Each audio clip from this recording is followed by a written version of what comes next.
Tujuan daripada umat Islam tidak ada lain kecuali supaya dekat dengan Allah Subhanahu wa taala. Tujuannya untuk mencari redha Allah, untuk mencari cinta Allah, untuk dapat dekat dengan Allah.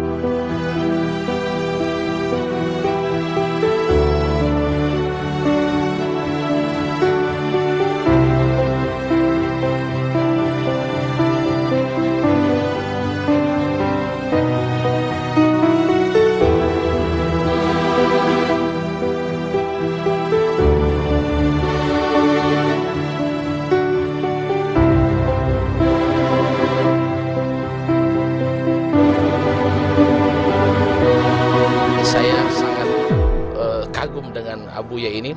Beliau tidak mengajak orang kepada partai, beliau tidak mengajak orang kepada politik, beliau tidak mengajak orang kepada perorangan, tidak mengajak orang kepada kelompok, tapi Abuya mengajak orang kepada Allah.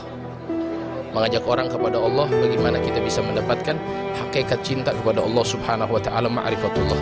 Mudah-mudahan Allah berikan panjang umur kepada beliau, sehat afiat.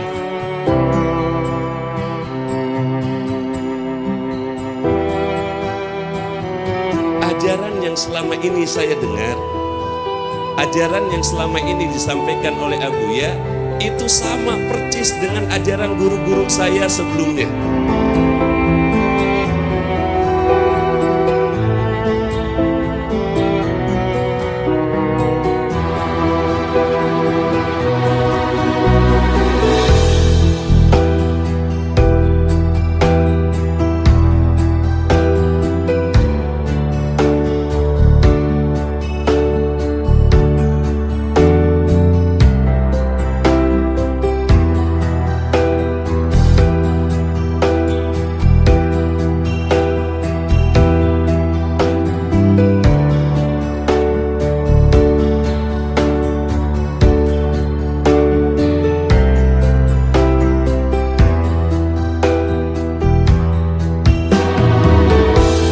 Syariatu bil hakikah syariat bahwa atilah.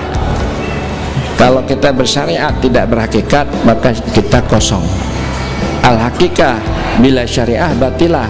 Kalau berhakikat saja tidak bersyariat maka batal.